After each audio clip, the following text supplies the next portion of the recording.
This is Mac OS Ken. Something sort of normal at Apple stores, strange stuff around the world, and Talkin' Tim is talking again. It's Friday, the 19th of March, 2021.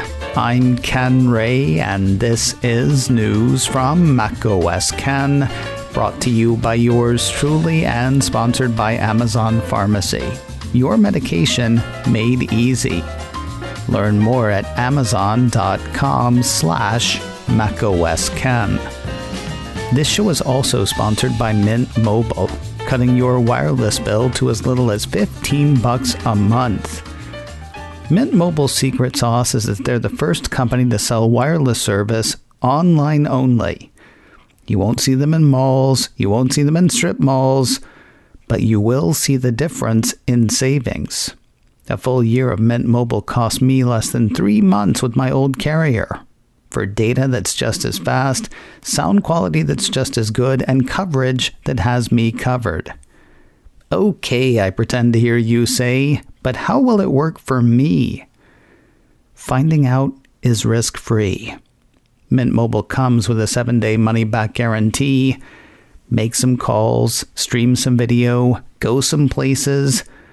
If you're not completely satisfied, return it within 7 days for a full refund. Hopefully you'll be as happy as I am and start saving. To get your new wireless plan for just $15 a month and get the plan shipped to your door for free, go to mintmobile.com/macosken. That's MINT, mintmobile.com/macosken. Cut your wireless bill to $15 a month at mintmobile.com/macosken. You can now go to some Apple stores and stick it in your ear. It, in this case, is a trial pair of AirPods. Apple Insider highlights a Bloomberg report saying customers in the U.S. and other regions can test out the earbuds prior to purchase. The option is available at Apple outlets open for walk-ins, both with and without an appointment. With AirPods try-ons now available, the piece goes on to say, customers can once again test out ear tip fit and select the product that best meets their needs. Again, though, that is apparently only true for stores allowing people inside. You'll want to check what's happening at your location before you head that way.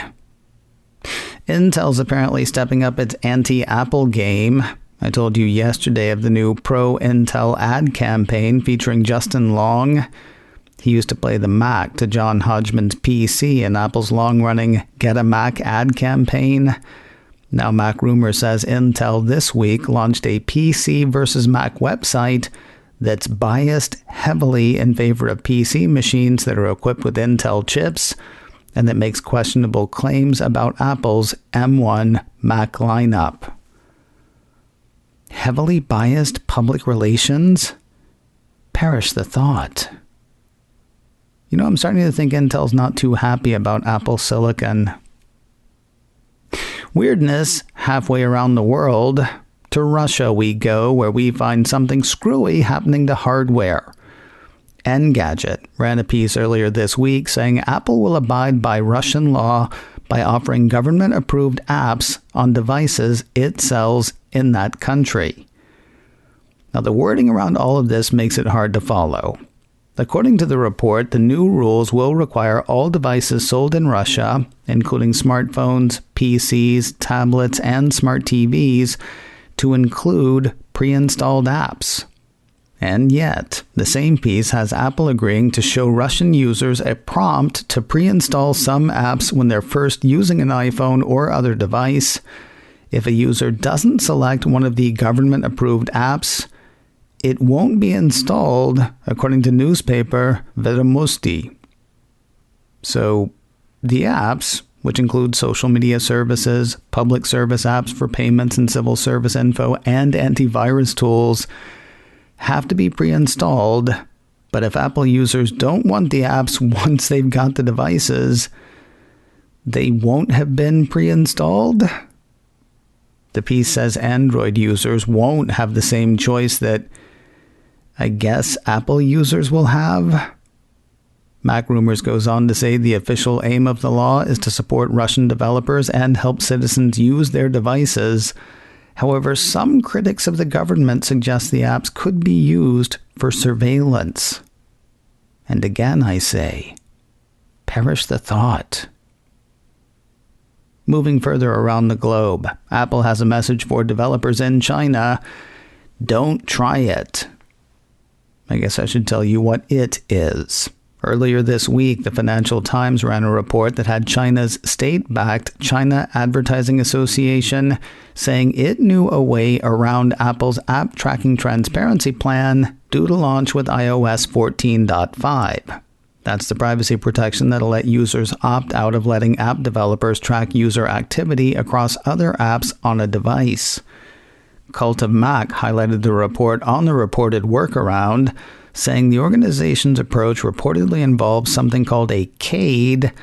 This can supposedly act as an alternative means of tracking users to the iPhone's ad identifier, or IDFA. TikTok parent company ByteDance issued a guide for app developers that describes how marketers can use CADE as a substitute if the user's IDFA is unavailable. Indications in the Financial Times were that Apple knew what was up but had so far done nothing about it. Now the company is starting to make some noise. On Thursday, Apple Insider ran a piece that had Apple warning Chinese app developers and companies not to bypass its upcoming app tracking transparency privacy feature, according to a piece in the Financial Times. Apple Insider has the paper indicating that Apple has sent warnings to at least 2 Chinese app companies that were testing methods to track users without their permission. At least one of those 2 was said to be using CADE. In the emails, Apple told the developers, "We found that your app collects user and device information to create a unique identifier for the user's device." Apple went on to tell the developers that they must abide by the new app tracking transparency rules or risk having their apps pulled from the App Store. The first Financial Times report noted what it saw as a reticence on Apple's part to rock the boat in China. The second one has a Chinese marketing insider saying Apple's emails will put a stop to the CADE tests. And yet that same report has TikTok parent company ByteDance suggesting a number of ways developers might be able to keep tracking users, all of which would violate App Store rules. Apple's working with Robert Redford to inspire young filmmakers and promote environmental messaging. Apple Insider ran a piece this week saying the Cupertino company is backing the Redford Center Stories Challenge, an environmental contest from Redford's educational filmmaking organization. According to the report, the 2021 Redford Center Stories Challenge sees young filmmakers responding to one of 3 prompts. In each case, the challenge is looking for 90-second films made with clips by filmmakers aged 10 to 14. Any number of kids up to 24 can participate in an individual film. That said, the shorts have to be made in conjunction with a teacher or adult sponsor. Entries are being accepted now. They have to be in by the 31st of March. More information is available at stories.redfordcenter.org.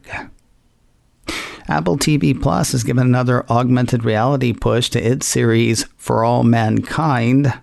It's not turning up where you might expect, though. Last month, the company put an AR experience app in the App Store. For the new stuff, a piece from Apple Insider says, you go in through the TV app on an iOS device.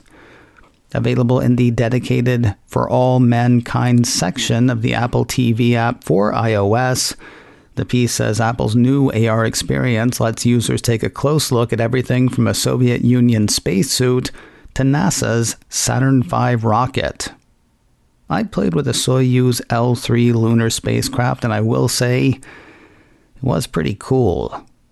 I mean, it's still a pain to have to hold your phone up the whole time, but being able to zoom in on and move around neat historical space stuff that isn't actually there, Yeah, it's kind of trippy. Also, For All Mankind is still a TV show. The second season is still running on Apple TV+. Vera Farmiga is spending 5 days at Memorial. Deadline says Farmiga is joining the limited series, which is centered on a New Orleans hospital in the aftermath of Hurricane Katrina. Farmiga is known for such films as Up in the Air and The Departed, as well as such TV presentations as Bates Motel and When They See Us. In case you think she doesn't know how to have fun, she's currently at work on Marvel's Hawkeye series for Disney+, according to the report. Speaking of fun, Apple TV Plus has given the green light to a half-hour comedy series. The company issued a press release Thursday announcing the Unnamed series, starring Emmy Award winner and Saturday Night Live alum Maya Rudolph. The show may not have a name, but it does have a premise. The release says Rudolph will star as Molly, a woman whose seemingly perfect life is upended after her husband leaves her with nothing but $87 billion. A star, a premise, and some heavy hitters in creative. Apple says the show is created by Peabody and Emmy Award winner Alan Yang and Emmy Award winner Matt Hubbard. Yang has worked on such series as Master of None and Apple's own Little America. Hubbard has worked on the shows Forever and 30 Rock. More news in a moment, but first a word from Amazon Pharmacy. Your medication made easy. I'm a big fan of how easy Amazon makes getting the stuff you want. Go to the site, find the thing you're looking for, or didn't know you were looking for, and in a day or two, there it is, right at your front door. For me, this past year especially, that kind of service has been huge. Now, take how good they are with the stuff you want and apply it to stuff you need, like medication. That is Amazon Pharmacy. Just have your doctor's office send your next prescription straight to Amazon Pharmacy, and your meds turn up at your door. No standing around waiting in line with other people.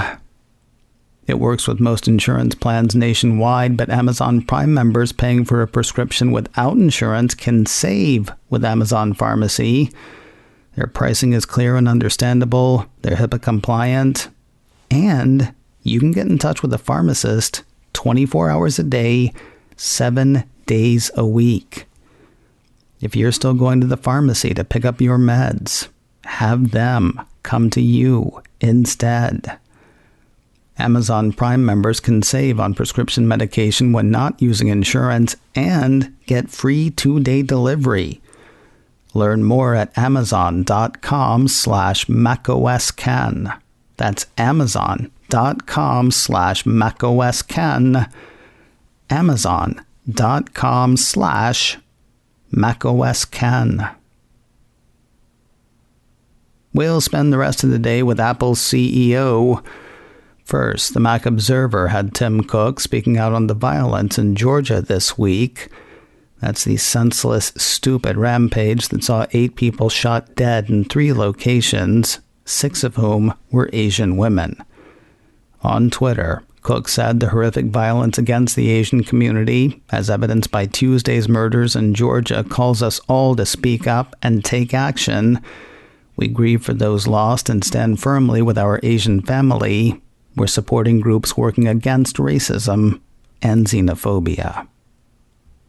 Turning his attention to Capitol Hill, a piece from Apple Insider says the CEO called on Congress to pass the Dreamer bill.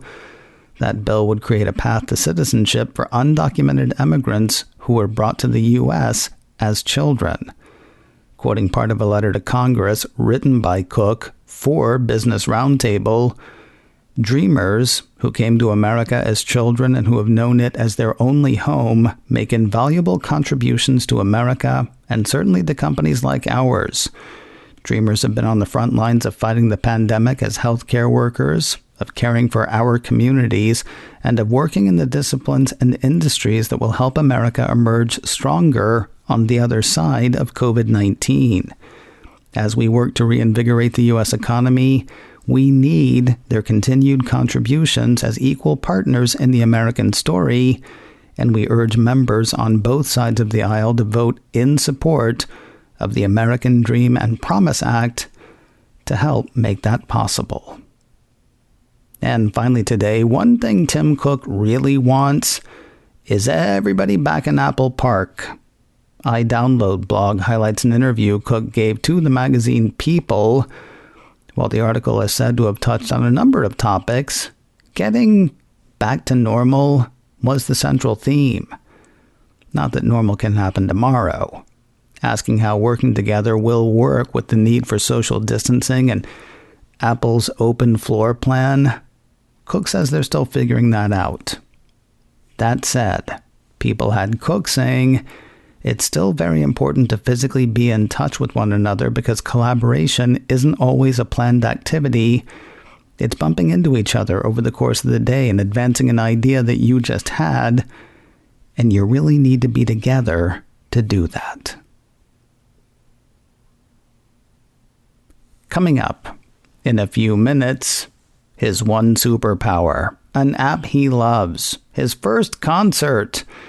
Jeff Gamet gives the Wheel of Stuff a few more spins in a few minutes. Follow along wherever you find podcasts.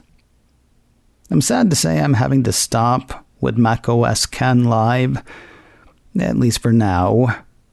We'll go live one more time today, 3:30 Pacific, 6:30 Eastern on my YouTube channel, youtube.com/KenRay.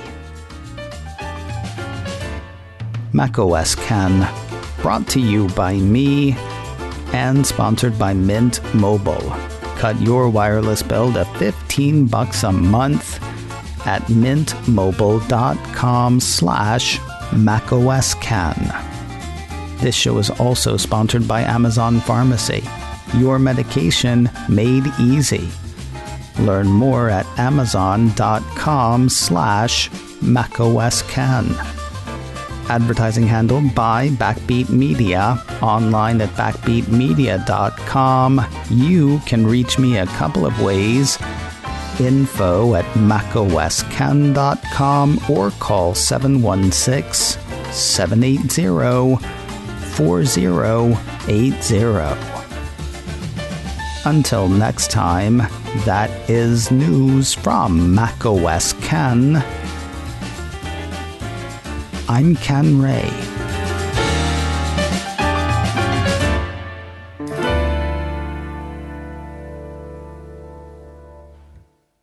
Ciao.